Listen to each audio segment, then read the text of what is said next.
Hay algo interesante que pasa en la ciudad de Buenos Aires, en esta etapa, por ejemplo, que es que se están discutiendo las paritarias. Los docentes se están discutiendo paritarias. Y a mí me pasa algo que es que veía que el IPC de la ciudad de Buenos Aires daba alrededor de 34-35%, creo recordar la inflación, y los economistas que trabajan con Macri daban un 178% de inflación semestral. Y ahora le quieren ofrecer a los docentes menos del 30%. ¿Cómo se sale de esa encerrona, Gustavo López, precandidato a jefe de gobierno porteño? A ver, por un lado, hoy hablaba con un periodista de Reuters, ¿no?, sobre paritarias. Yo le dije, mira, yo soy docente universitario, tengo un cargo concursado, de dedicación simple en la Universidad de Buenos Aires, después tengo otro cargo en otra universidad. Yo en el 2003 cobraba 190 pesos y ahora cobro 4.400 pesos por el mismo cargo. Es decir, que en 11 años fue un 2000%. Entonces uno lo que dice es, mira, en la paritaria, cualquier gremio, de cualquier sector, de público, privado, en cualquier escalafón, el aumento salarial en 11 años estuvo muy por encima de cualquier índice de inflación, medido como quieras, por la ciudad que quieras, por el sector privado, por el Congreso, por el sector público, en dólares. Es decir, cuando vos negociás, a ver, ¿qué hace Macri? Macri, para boicotear al IPC del gobierno nacional, es a la canasta de precios del gobierno nacional, dice no, esto sale mucho más caro. Después la contradicción es cuando tiene que dar aumento de salario, teóricamente te lo da por debajo de la inflación que él midió, que es falsa. Pero en la negociación salarial... Igual que la del IPC nacional urbano. Sí, sí. En realidad, el IPC nacional urbano nunca refleja el costo de vida real. Esto no significa que sea mentiroso. ¿Por qué? Porque el costo de vida real tiene componentes de todos los días estacionales. Si sube el tomate, sube el tomate.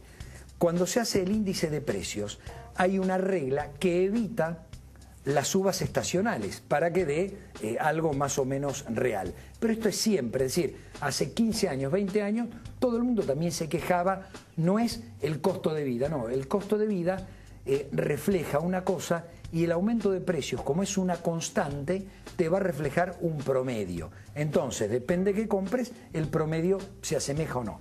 La realidad es que las paritarias tienen que acordarse a partir de dos cosas. Primero, de la recuperación del salario de un periodo de década. El salario ha aumentado por encima de cualquier inflación. Y segundo, en dos cosas. O la inflación que fue o la que uno imagina que va a venir. Lo que vos no podés cubrir es la que fue y la que va a venir. Bueno, futurología. Digo, exactamente. Entonces, digo, no se pueden dar las dos cosas. En todo caso, yo creo que los gremios, tienen que hacer un esfuerzo en el sentido de cuánto se ha recuperado el salario en estos años por encima de la inflación y en todo caso, mantener el poder adquisitivo del salario. Si vos estás en un momento donde el país crece al 8%, vos podés pedir más de lo que la inflación crece. Si vos estás en un momento donde va a crecer al 1%, en todo caso, tu primer derecho es mantener el poder adquisitivo del salario. Cosa que no pasó el año pasado. El año pasado se perdió un poquito, después de la devaluación de enero, los salarios a mano de la inflación. Sí, la inflación más o menos, da un poco menos del 30%, pero el proyectado de enero era cerca del 40% y estuvo cerca del 30%. Sí. En general los gremios pactaron eso, pero aquel que estuvo un par de puntos abajo, bueno, en todo caso en el proyectado lo tendrá que reclamar.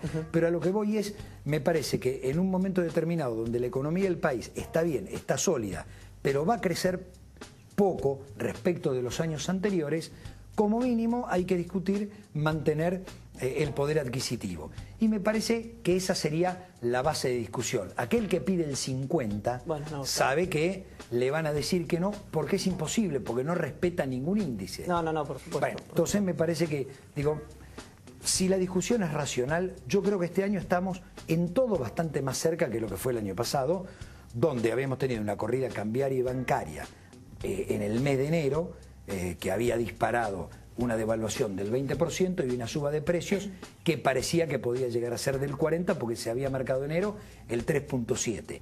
Después se controlaron todas las variables, bueno, las paritarias de junio cerraron a otro valor que las paritarias de principios de año. Yo creo que este año arrancamos mejor. Un desenlace positivo quizá para los gremios. Yo creo que sí. En el acuerdo. Digamos, la verdad que el país está con la economía intacta, estamos trabajando el mediano y largo plazo, se está trabajando la sustitución de importaciones en el tema de autopartes en automóviles, que es un déficit de casi 10.000 millones de pesos por año, y de combustible, que es otro déficit un poquitito menor, pero digamos, el déficit de la Argentina de 15.000 o 16.000 millones de pesos se lo llevan dos productos, automóviles y combustible, combustible para las centrales termoeléctricas. Exacto. Estamos trabajando las dos cosas, sustituir importaciones para que el auto, en lugar de tener el 28% nacional, tenga el 50% progresivamente, y con lo de vaca muerta y con el aumento de producción de YPF, lo que estamos intentando es que el año que viene o en el 2017 eso se convierta en cero. Es decir, las perspectivas para el 2016 solo tenés 2.000 millones de dólares de vencimiento de la deuda, nada, digo, se paga con caja chica al lado de lo que llegamos a tener, y una balanza comercial que tiene perspectivas, digo, a quien le toque gobernar, que espero que sea el Frente para la Victoria, para profundizar el modelo. La verdad que los gobiernos de Néstor y Cristina dejaron un país con progreso social, con inclusión, con equidad y con una economía sana. ¿Y con un partido judicial? ¿Existe un partido judicial? Absolutamente, absolutamente. El partido judicial, yo hace 4 años escribí una nota en Página 12 que se llamaba Golpear la puerta de los juzgados, y comparaba a los grupos económicos que cuando no les gustaban las medidas del gobierno, en lugar de intentar un golpe de Estado tradicional a través de los militares, como eso ya era imposible, y el golpe económico no les estaba dando resultado porque la economía estaba muy sólida, trababan todas las acciones de gobierno con un amparo. Y yo lo llamaba golpear la puerta de los juzgados, es decir, estaban convirtiendo al Poder Judicial en el resguardo y reaseguro del poder económico. Y hoy ya se ve a las anchas, es decir, cómo los fiscales, 2 de ellos repudiados por las víctimas de los familiares de la AMIA, como son Moldes y Ple, por haber ocultado pruebas. Otros 2 fiscales, compañeros de Nisman, procesados junto con el juez y el secretario, Menem, Corat, Beraja, Elfino Palacio, en el encubrimiento, como esos fiscales que atacan todas las medidas del gobierno en beneficio y protección del poder económico, se han sumado a la movida política destituyente de intentar, primero, acortar el mandato presidencial, cosa que no van a poder, pero que Cristina llegue de la peor manera posible. Entonces, ¿qué hacen? Inventan cualquier cosa, dan lugar a cualquiera de esos inventos, como es la causa Nisman, y procesan a todos los funcionarios. Pero este parámetro es el parámetro de Brasil, es el parámetro de Venezuela y es el parámetro de Correa. Está pasando es decir, en todos lados. En América Latina, el mismo día que el segundo fiscal presentó la denuncia contra Cristina, pidieron juicio político a Dilma Rousseff en Brasil y hubo intento de golpe de Estado con un sector de los militares en Venezuela. Es decir, las derechas se han reorganizado en defensa de sus intereses. Ahora, Gustavo, yo pienso parecido viendo el impeachment a Dilma en Brasil, alguna causa medio, digamos, periférica que le quieren iniciar a un familiar de Bachelet en Chile, lo que vos mencionabas de Venezuela, bueno, las palabras de Rafael Correa y demás. Ahora, si a mí me quieren iniciar una causa, no digo justo el caso Nisman porque es un despropósito jurídico a todas luces, sí. Pero hay otros funcionarios, digo, la confirmación de los procesamientos por las cámaras de vudú, las imputaciones a otros funcionarios, etcétera. Obviando la causa Nisman, que insisto, me parece un disparate. Sí, es un mamarracho. Exacto.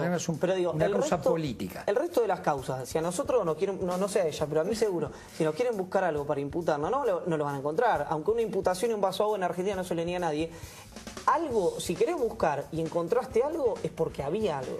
Puede que sí o puede que no, pero yo te digo lo siguiente, y también lo dije hace un año cuando empezaba el tema vudú. Yo dije, miren, en el único estamento judicial que creo es en la Corte Suprema, y no porque me gusta todo lo que hace ni me gustan todos sus fallos, sino que hasta el momento ha fallado de acuerdo a su criterio, a favor y en contra del gobierno.